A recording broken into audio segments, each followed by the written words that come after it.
আজকের ক্লাসে আলোচনা করব তুর্কি আক্রমণ বাংলা সাহিত্যে কি প্রভাব ফেলেছিল। তোমরা যারা ত্রিপুরা ইউনিভার্সিটির আন্ডারে এনইপি কোর্সে মেজর বাংলা নিয়ে ত্রিপুরার বিভিন্ন জেনারেল ডিগ্রি কলেজে ভর্তি হয়েছ, তাদের জন্য আমার আজকের এই ক্লাস। তোমাদের প্রথম পত্রের তৃতীয় এককে রয়েছে এই বিষয়টি নিয়ে আমি আজকের ক্লাসে আলোচনা করব।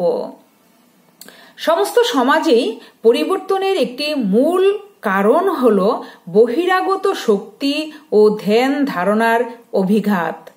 অষ্টাদশ শতাব্দীতে পলাশীর যুদ্ধে ইংরেজদের জয়ের কারণেই বাঙালিদের জীবনে এক রেনেসাঁস বা নবজাগরণের উদ্ভব ঘটেছিল। অন্যদিকে তুর্কি আক্রমণের ফলে বাংলা সাহিত্য এবং সংস্কৃতিতে ব্যাপক পরিবর্তন ঘটে এবং এই পরিবর্তনের ফলে সমাজ দেহেও বা তৎকালীন বাঙালি সমাজেও গভীর রূপান্তরের বা পরিবর্তনের সূত্রপাত হয়। বাঙালি জাতি বলতে যা বোঝায় তাতে আর্য অনার্য দুই ধরনেরই উপাদান ছিল। এই দুই স্তরের মধ্যে হৃদয় ও ব্যবহারিক বিচ্ছিন্নতাই ছিল বড়। তুর্কি আক্রমণের প্রচণ্ড আঘাতে খানিকটা আত্মরক্ষার তাগিদে পরস্পর বিচ্ছিন্ন আর্য ও অনার্য হিন্দু জনগণ কিছুটা হলেও পরস্পরের নিকটবর্তী এলো, তারা পরস্পরের কাছাকাছি এলো। হিন্দু সমাজের পুনর্বিন্যাস ঘটলে সেই সঙ্গে বাঙালি জনগোষ্ঠীর মধ্যে এক নতুন উপাদান প্রবেশ করল, সেটা হলো মুসলমান সম্প্রদায়। অগণিত মানুষ ইসলামের আশ্রয় গ্রহণ করল। একদিকে হিন্দু সমাজ, অন্যদিকে নবাগত শাসক গোষ্ঠী ও ধর্মান্তরিত নব্য মুসলিম দল ক্রমে বাঙালি এই বৃহৎ পরিচয়ে যেন লীন হয়ে গেল। তুর্কি আক্রমণের আগে বাঙালির প্রধান জীবিকা ছিল কৃষিকর্ম ও বহির্বাণিজ্য।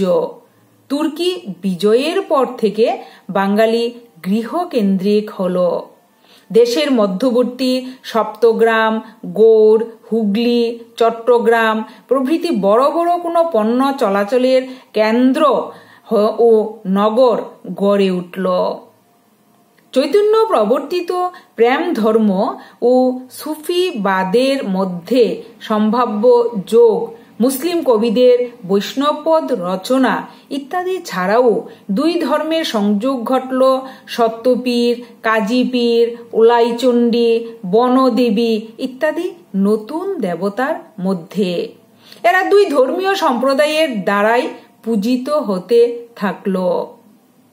তুর্কি আক্রমণের ফলে আপাতভাবে বন্ধ্যাত্ব দেখা দিলেও বরং আমরা লক্ষ্য করি হোসেন শাহ প্রভৃতি সহৃদয়ের পৃষ্ঠপোষকতায় এরপরই বাংলা ভাষা নিজস্ব সাহিত্য গড়ে উঠল। তুর্কি আক্রমণের ফলে পাল যুগের সমৃদ্ধ শিল্প ও প্রতিমা নির্মাণ কলার অবলুপ্তি ঘটে বলা চলে। পক্ষান্তরে বা অন্যদিকে মসজিদ, মন্দির ইত্যাদিতে স্থাপত্যরীতি, নকশার কাজ ইত্যাদি গড়ে উঠল। এক কথায় তুর্কি আক্রমণের ফল বাংলার ক্ষেত্রে যেমন সর্বব্যাপী তেমনি সুদূর প্রসারী। তুর্কি আক্রমণের ফলে বাংলার সমাজ জীবনে যে অস্থিরতা ও অনিশ্চয়তা দেখা দেয় তা সাহিত্য সৃষ্টির পক্ষে অনুকূল ছিল না, কিন্তু সাহিত্য ক্ষেত্রে এর সুদূর প্রসারী প্রভাব ছিল যথেষ্ট।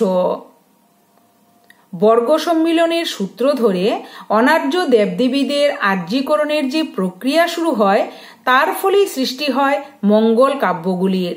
লৌকিক পরিমণ্ডলে মনসা, চণ্ডী ইত্যাদি দেবদেবীর যেসব বন্দনাগান প্রচলিত ছিল সেগুলি লিখিত রূপ হিসেবে স্থান পায় বিভিন্ন মঙ্গল কাব্যে। সাধারণ মানুষ পৌরাণিক দেবদেবীদের পূজার্চনার অধিকার পাওয়ায় সূচনা হয় অনুবাদ সাহিত্যের। এর মূল উদ্দেশ্য ছিল এইসব দেবতাদের মাহাত্ম্যের সঙ্গে লোকসাধারণের সরাসরি সংযোগ সাধন। এভাবেই রামায়ণ, মহাভারত, ভাগবতের অনুবাদে সমৃদ্ধ হয় বাংলা সাহিত্য।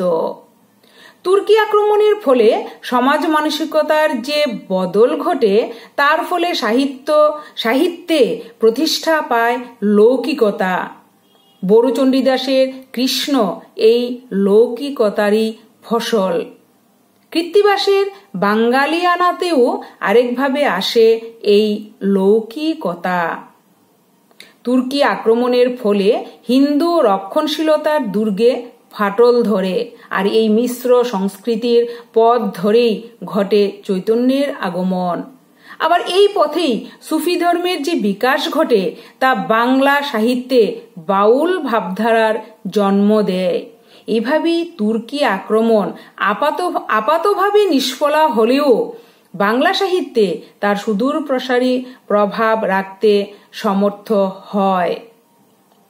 ত্রয়োদশ শতাব্দীর সূচনায় দুর্ধর্ষ তুর্কি বাহিনী এক দুর্বার বন্যার মতো বাংলাদেশে প্রবেশ করে। তখন গৌড়ের অধিপতি লক্ষণ সেনের রাজত্বকাল।